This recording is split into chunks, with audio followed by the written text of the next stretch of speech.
നമസ്കാരം ബാബു.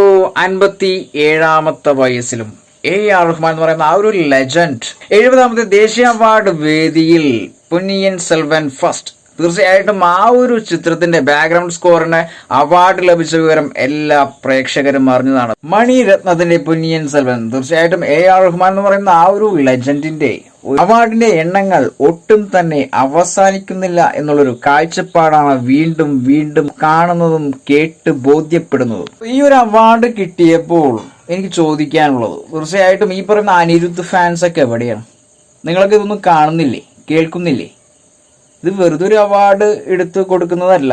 തീർച്ചയായിട്ടും ഒത്തിരി കഷ്ടപ്പാടിലൂടെ സഞ്ചരിച്ച മ്യൂസിക് ഡയറക്ഷൻ, ബാക്ക്ഗ്രൗണ്ട് സ്കോർ, തീർച്ചയായിട്ടും സത്യസന്ധമായ രീതിയിൽ പ്രേക്ഷകരുടെ മനസ്സിൽ കൂട്ടിക്കൊള്ളാവുന്ന രീതിയിൽ തന്നെയാണ് ഈ ഒരു ചിത്രത്തിൽ ബാക്ക്ഗ്രൗണ്ട് സ്കോർ AR റഹ്മാൻ എന്ന് പറയുന്ന ആ ഒരു ലെജൻഡ് ചെയ്തിരിക്കുന്നു എന്നുള്ള ഒരു കാര്യം 100 വോൾട്ടേജിൽ വീണ്ടും വീണ്ടും നോക്കി അല്ലെങ്കിൽ കേട്ട് പറയാവുന്ന ഒരു കാര്യമാണ്. അപ്പൊ ആദ്യം നാഷണൽ അവാർഡ് AR റഹ്മാൻ എന്ന് പറയുന്ന ആ ഒരു ലെജൻഡിന് ലഭിച്ചു റോജ എന്ന് പറയുന്ന ആ ഒരു ചിത്രത്തിലൂടെ 1992 നാഷണൽ അവാർഡിന് ശേഷം രണ്ടാമത്തെ നാഷണൽ അവാർഡ് ലഭിക്കുന്നത് 1996 മിൻസാര കനവ് എന്ന് പറയുന്ന ആ ഒരു ചിത്രത്തിലൂടെയാണ്. അദ്ദേഹത്തിന് 2001 ഹിന്ദി ചിത്രമായ ലഗാനിലൂടെയാണ് വീണ്ടും ഒരു നാഷണൽ അവാർഡ് ലഭിക്കുന്നത്. വീണ്ടും നാഷണൽ അവാർഡ് ലഭിക്കുന്നത് 2002 കണ്ണത്തിൽ മുത്തമിട്ടാൽ, തമിഴ് ചിത്രമായ കണ്ണത്തിൽ മുത്തമിട്ടാൽ എന്ന് പറയുന്ന ആ ഒരു ചിത്രത്തിലൂടെയാണ് വീണ്ടും ലെജൻഡായ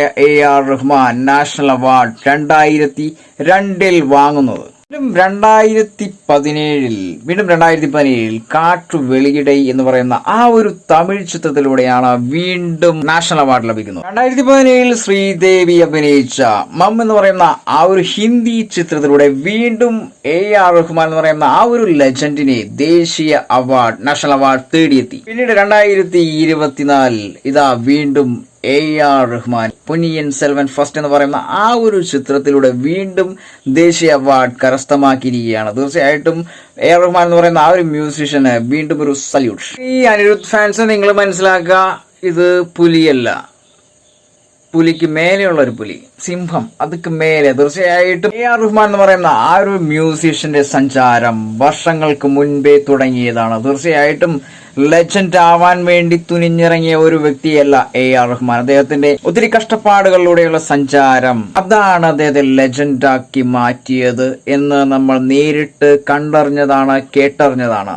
ശരിക്കും അദ്ദേഹം ചെയ്യുന്ന മ്യൂസിക്കുകളൊക്കെയും മാജിക് ആണ്, മാജിക് ട്യൂൺസ് ആണ്. ഒരു പ്രേക്ഷകരുടെ ഹൃദയത്തിലും ആഴ്ന്നിറങ്ങി വർഷങ്ങളോളം തങ്ങി നിൽക്കുന്ന രീതിയിലുള്ള ആ ഒരു വ്യത്യസ്തമായ കമ്പോസിംഗ് ആണ് തീർച്ചയായിട്ടും AR റഹ്മാനെ മറ്റുള്ളവരിൽ നിന്നും വ്യത്യസ്തനാകുന്നത്. തീർച്ചയായിട്ടും മ്യൂസിക്കിലെ മാജിഷ്യൻ ആണ് RK ശേഖറിന്റെ മകനായ ദിലീപ് കുമാർ എന്ന് പറയുന്ന AR റഹ്മാൻ. ഇപ്പോഴും പുതിയ പുതിയ മ്യൂസിക് ഡയറക്ടേഴ്സ് കണ്ടുപഠിക്കുന്ന, കേട്ടുപഠിക്കുന്ന ഒരേ ഒരു രാജാവാണ്, ഒരേ ഒരു കിങ് ആണ് AR റഹ്മാൻ എന്ന് പറയുന്ന ആ ഒരു ലെജൻഡ്. സിനിമ ഇൻഡസ്ട്രിയിൽ പകരം വയ്ക്കാൻ, റഹ്മാന് പകരം വയ്ക്കാൻ പലരും ഇറങ്ങി നോക്കി, പക്ഷേ നടന്നില്ല എന്നുള്ള കാര്യമാണ് നേരിൽ കാണാൻ സാധിച്ചത്. അപ്പൊ പലരും ചോദിക്കും, എന്താണ് അദ്ദേഹത്തിന്റെ പ്രത്യേകത? കൃത്യനിഷ്ഠ, അതോടൊപ്പം ആത്മാർത്ഥമായ പരിശ്രമം, കഠിനമായ അധ്വാനം. തീർച്ചയായിട്ടും ഓരോ പാട്ടുകളും കമ്പോസ് ചെയ്തിരിക്കുന്നത് കേട്ടാൽ വീണ്ടും കേൾക്കാനുള്ള ഒരു ആഗ്രഹം ഉടലെടുക്കുന്നതാണ് അദ്ദേഹത്തിന്റെ ഓരോ സോങ്. അതാണ് സംഗീതം. ഒരു സോങ് കേട്ടാൽ, ഒരു പാട്ട് കേട്ടാൽ ഹൃദയത്തെയും ശരീരത്തെയും ആത്മാവിനെയും സന്തോഷത്തിലാഴ്ത്തുന്ന, മനോഹരമാക്കി മാറ്റുന്നത് എന്താണോ അതാണ് സംഗീതം എന്നുള്ള കാര്യം വീണ്ടും വീണ്ടും AR റഹ്മാൻ മാജിക്കിലൂടെ, പുതിയ പുതിയ സോങ്ങുകളിലൂടെ വീണ്ടും വീണ്ടും തെളിയിച്ചുകൊണ്ടിരിക്കുകയാണ്. പുതുവെള്ളൈ മഴை ഇങ്ങ് പൊഴിகின்றது, ഇടം സൂടാന ഇടം തേടി അലകിன்றது. അപ്പൊ വീണ്ടും അനിരുദ്ധ് ഫാൻസിനോട് പറയാനുള്ളത്, വെറും തട്ടുപൊളിപ്പൻ പാട്ടുകൾ മാത്രം ചെയ്തിട്ട് യാതൊരു കാര്യമില്ല. കാരണം പ്രേക്ഷകരുടെ ഹൃദയത്തിൽ ആഴ്ന്നിറങ്ങുന്ന രീതിയിൽ വേണം ഏതൊരു പാട്ടിനും മ്യൂസിക് ചെയ്യാനെന്നുള്ള കാര്യം AR റഹ്മാൻ എന്ന് പറയുന്ന ഈ ഒരു ലെജൻഡിൽ നിന്നും പഠിക്കേണ്ടത് അനിവാര്യമാണ്. തീർച്ചയായിട്ടും ഈ ഒരു വീഡിയോ ഇഷ്ടപ്പെട്ടാലും ഇഷ്ടപ്പെട്ടില്ലെങ്കിലും കമന്റ് ബോക്സിൽ വരിക. I am waiting.